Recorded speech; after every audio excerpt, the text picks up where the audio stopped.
தமிழ்நாட்டின் பொருளாதார முதுகெலும்பு பெண்கள்தான், முதல்வர் ஸ்டாலின் பேச்சு.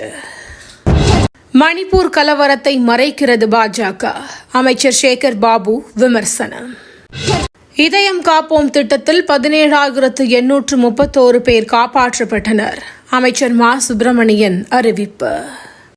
தமிழர்கள் 5,350 ஆண்டு பழமையானவர்கள் என ஒப்புக்கொள்வதில் மத்திய அரசுக்கு தயக்கம் ஏன்?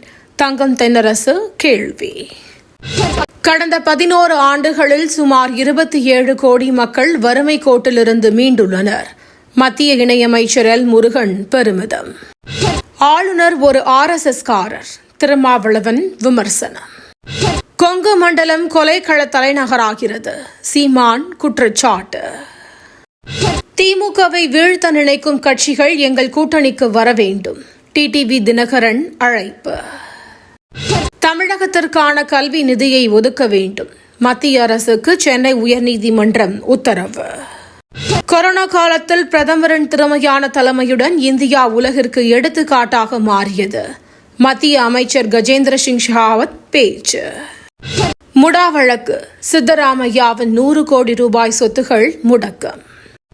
உக்ரைன் மீது ரஷ்யா தாக்குதல், 2 பேர் பலி. காசாவில் நிவாரணப் பொருட்கள் வாங்கிச் சென்றவர்கள் மீது துப்பாக்கிச் சூடு, பலி எண்ணிக்கை 14ஆக உயர்வு. ஸ்டம்பிங்கில் தோனி பிக்பாக்கெட் திருடனை விட வேகமானவர், ரவிசாஸ்திரி புகழாரம்.